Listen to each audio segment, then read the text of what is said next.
Todos acharam?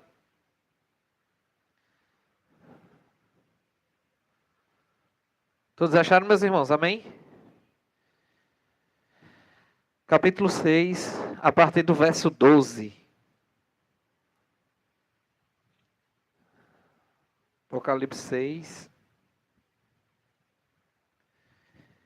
Diz assim a palavra do Senhor. E eu vi quando ele abriu o sexto selo, e eis que houve um grande terremoto. O sol se tornou preto, como um saco de crina, e a lua tornou-se como sangue. E as estrelas do céu caíram sobre a terra, assim como uma figueira lança seus figos prematuros, quando ela é abalada por um vento forte. Verso 14. E o céu retirou-se como um rolo quando é enrolado, e toda montanha e ilha foram removidas de seus lugares. E os reis da terra, e os homens grandiosos, e os homens ricos, e os principais capitães, e os homens poderosos, e cada servo e cada homem livre, esconderam-se nas cavernas e nas rochas das montanhas. Verso 16. E diziam as montanhas e as rochas: Cai sobre nós, e escondei-nos da face daquele que está assentado sobre o trono e da ira do Cordeiro. Porque é vindo o grande dia da sua ira. E quem será capaz de ficar de pé? Vamos orar, Senhor. Senhor Deus Eterno Pai. Gratos somos, Senhor, por mais um sábado. Mais um sábado, Senhor. Sábado este que o Senhor nos deu a oportunidade de estar aqui, na rua, na praça pública e venturosa, honrando, bendizendo, glorificando e exaltando o teu santo nome. Cantando louvores, não para nós, mas para exaltar aquele que é digno de toda honra e toda glória. Senhor, se faz presente, continua se fazendo presente aqui nessa cidade, nessa comunidade, nessa cidade de Venturosa. Senhor, esteja aqui, Senhor, como o Senhor já está, como o Senhor já foi exaltado através dos louvores, das orações, da devocional. Continua, Senhor, se fazendo presente. E principalmente, Senhor, que o que eu venha dizer seja simplesmente para honrar e glorificar o teu nome. E que tudo que venha sair da minha boca não seja eu falando, seja apenas palavras minhas, mas com o teu querer e o teu dizer nesta noite. A oração que te faço, em nome de Jesus, amém. Meus irmãos, eu achei interessante esse tema nessa, nessa passagem de Apocalipse, que é a abertura do sexto selo. E ele fala bastante aí no verso 16, que foi o meu foco do estudo, né? Que é a ira do cordeiro. Nós costumamos sempre falarmos do Cordeiro de Deus que veio para tirar os pecados do mundo, que esse Cordeiro ele morreu por nós. Nós imaginamos o Cordeiro como um símbolo de mansidão e de salvação para a nossa vida, que realmente foi. Mas por que nesse ponto aqui ele fala da ira do Cordeiro, né? A gente pode dizer que é um paradoxo, né? Fica uma contradição. O cordeiro, um símbolo de mansidão. E por que aqui ele vem com ira em determinados momentos, né? Então, quando a gente consegue pensar, qual é a primeira coisa quando nós imaginamos cordeiro? Mansidão, calmaria e o mais importante, que é todas as pregações, o sacrifício de Cristo, que foi sacrificado por nós, não é? Então nós sempre pensamos nisso. Mas por que? Vocês já pararam para pensar por que a Bíblia ela fala nessa ira do Cordeiro? A ira do Cordeiro de Deus. Quem é o Cordeiro? Todos sabemos, pergunta retórica, né? Que é Jesus, né? E até no próprio João 1:29, ele fala: Eis o Cordeiro de Deus, aquele que tira o pecado do mundo. Então ele já fala. Então, ele veio sim, meus irmãos, é uma reflexão breve. Ele veio sim para oferecer perdão. Ele morreu por nós pecadores, que nós não merecemos isso. O que ele fez, como a gente sempre frisa, sem nenhum pecado, sem nada, sem dever nada. Recebeu a ira e o furor de Deus por conta de mim, de você, por conta de todos nós. Mas ele veio justamente para isso. Ele é o Salvador, para nos salvar. Mas nós temos que lembrar uma coisa: ele também é rei. Ele não somente é, podemos dizer entre aspas, ele não é somente o nosso servo, o nosso Salvador, mas ele é rei sobre a minha vida, rei sobre a vida de todos nós. Então, a partir desse momento, como ele é rei, vocês concordam comigo que se tem monarquia, se tem reinado, ele também é juiz. Ele também vai ser juiz. Juiz de tudo o que acontece conosco. E a Bíblia fala que o Pai entregou tudo a ele. Diz lá em João 5:22, diz o seguinte, e a Bíblia fala, o Pai entregou todo o juízo ao seu Filho. Então, o mesmo Cordeiro que nos salvou dos pecados é o Cordeiro que vai nos julgar. É esse mesmo Cordeiro que vai nos julgar. E a partir daí, meus irmãos, nós estamos prontos para receber o julgamento do Cordeiro? Depois do sexto selo aberto? Nós estamos prontos para receber a ira e o furor do Cordeiro? Nós estamos levando uma vida de penitência e de exaltação e jogados aos pés do Senhor? Como está a nossa vida, não é? Para quando chegar esse momento? Porque o Pai não julga ninguém, mas ele deu juízo ao Filho. Ele foi muito claro. Meus irmãos, Jesus não é apenas Salvador, ele também é Rei. E todo rei, nós imaginamos que ele tem que ser o quê? Justo, com os seus servos. Mas se ele é justo, ele vai julgar o quê? O mal. Ele vai julgar todo o mal. É uma palavra, reflexão pesada. Se nós olharmos, se a gente for olhar direitinho. Ele é o Cordeiro de Deus que tira todo o pecado do mundo. Mas a própria palavra diz, e todos nós sabemos que também ele é o leão da tribo de Judá. Ele é o leão da tribo de Judá. Ele não vai ser somente. No próprio Apocalipse, capítulo 5, verso 5 diz. E o que é essa ira do Cordeiro? A ira do Cordeiro não é como a ira humana. Não é como eu pego, estou chateado aqui com o Zé, com o Robson, a gente se ira, fica com raiva um do outro. Não, não é essa ira. É uma ira santa. É uma ira justa. Não é uma ira espontânea, uma ira da carne que nós devemos ver, né? É justa e perfeita. Então, não é perda de controle, porque Deus não perde o controle de nada. Às vezes a gente diz, vários casos que vem acontecendo aí, questões de feminicídio. Ah, não, que eu peguei e não me controlei.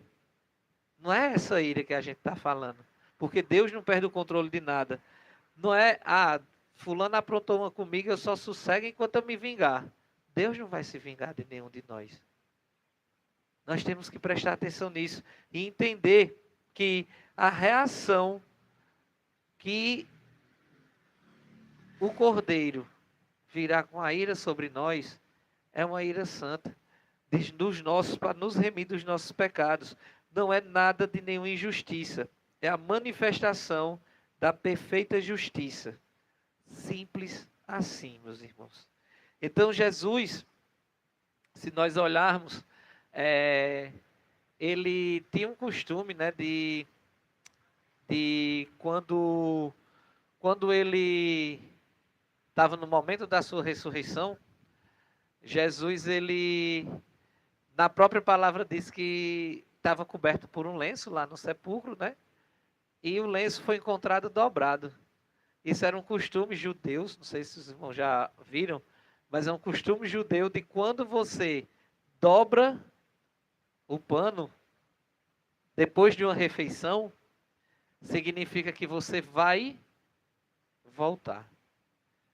Então esse foi o primeiro sinal de Jesus Cristo, que ele vai voltar, e não como o cordeiro da salvação, mas com toda a sua justiça santa, toda a justiça santa. Depois do sexto selo aberto, tem dizendo aí no verso 12, a terra treme, né? Que nós lemos do 12, né? Ele fala aí, ó. Quando abriu o sexto selo, e eis que houve um grande terremoto. Abriu o sexto selo, a terra começou a tremer. Segundo ponto, no verso 12 ainda. O sol se tornou preto. O sol escureceu.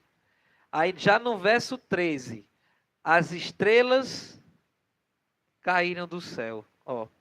E as estrelas do céu caíram sobre a terra. Vocês estão tendo noção do que vai acontecer? E os montes e as ilhas se movem, no verso 14. Tudo isso depois do sexto selo aberto. E o mais interessante, meus irmãos, foi o verso 15 e o 16. Todo mundo foi se esconder, né? Todos quiseram se esconder. Se esconder de quê, meus irmãos? Eles quiseram se esconder de quê? Da ira do Cordeiro, do que estava preparado e do que estava esperando. Do que estava esperando. E diziam os montes e os rochedos: cai sobre nós e esconde-nos da face daquele que está sentado no trono. Aquele que está sentado no trono. Meus irmãos,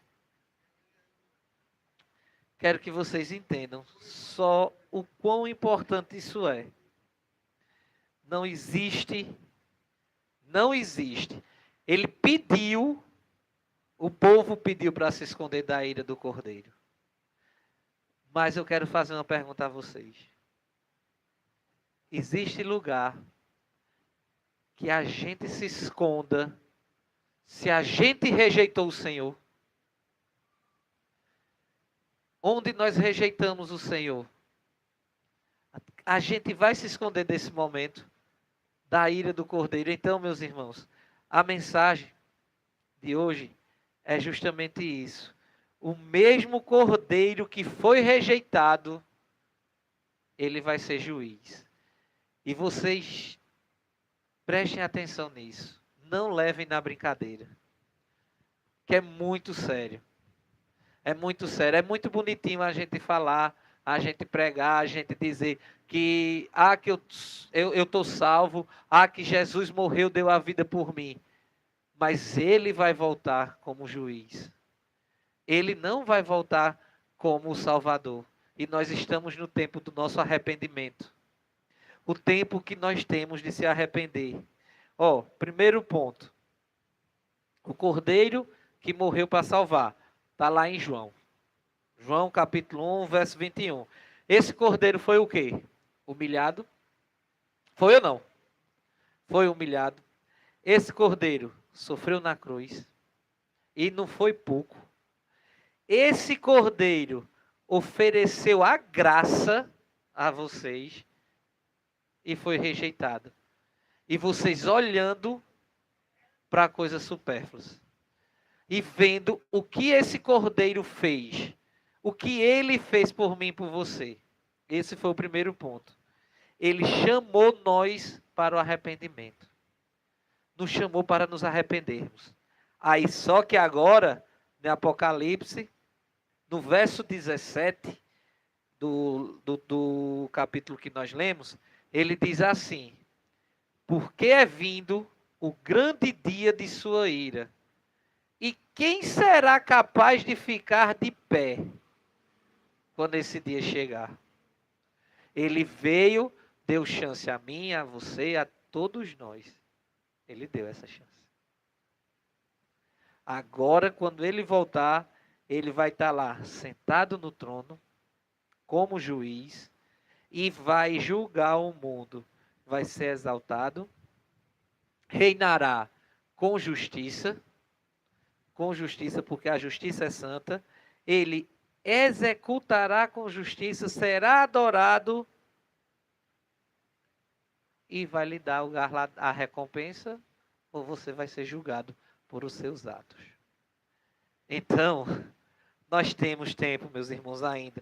Pouco, como nós dizemos. Não é muito tempo não que nós temos. Então, qualquer momento parou, meus irmãos, o tempo de brincar de ser crente, de brincar de ser cristão. Porque está chegando, como ele mesmo falou, ele prometeu no momento da ressurreição, deixou o lenço dobrado. Quando dobra o lenço, é porque ele vai voltar. E não está longe, meus irmãos, não está longe. Então, esse momento de hoje, a ira do Cordeiro, é um alerta. Nós queremos alertar a todos que estejam vendo a filmagem, que estejam parados, que passem e ouçam. Isso aqui é somente o que a gente quer que vocês entendam, que hoje ainda temos tempo de viver a graça do Cristo.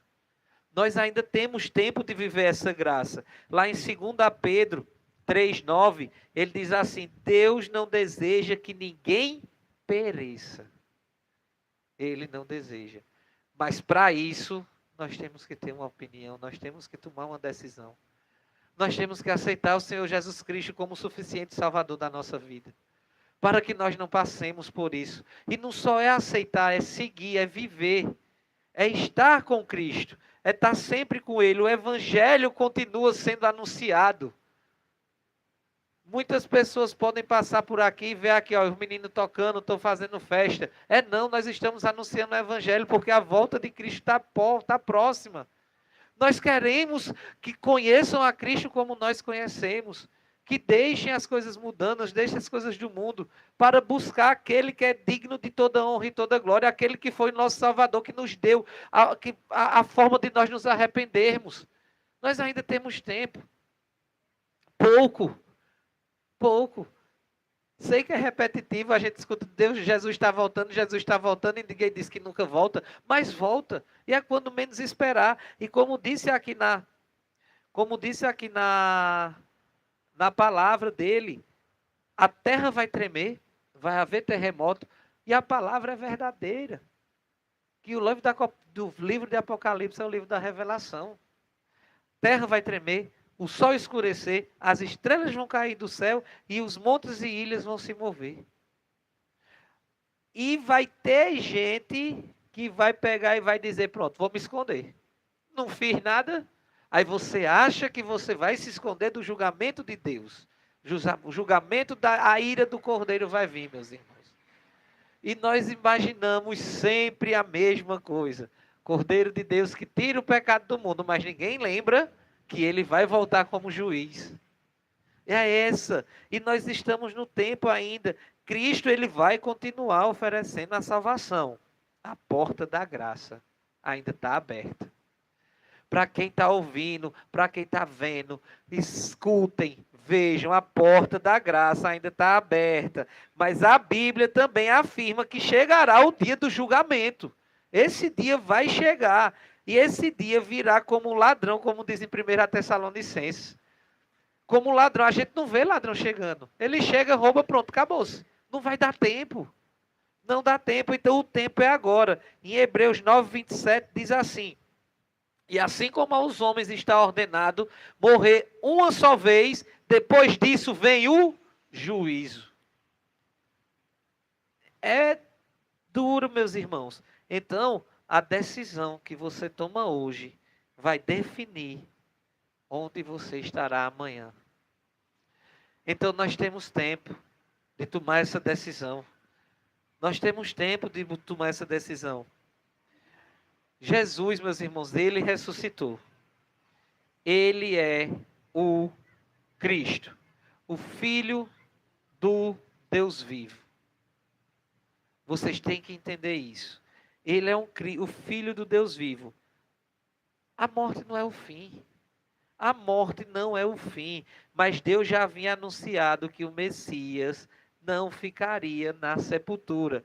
Quem quiser, Salmo 16:10. Deus anunciou isso. A palavra de Deus está aí. A morte foi real, o sacrifício foi completo. Jesus, ele morreu. Ele levou sobre si o pecado de todo mundo. Tudo isso está na palavra em Isaías 53:5. A ressurreição trouxe a vitória. Ele venceu a morte e nos deu a esperança da vida eterna. Foi a partir daí. Ele venceu a morte e nos deu a esperança. Aí eu vou estar brincando.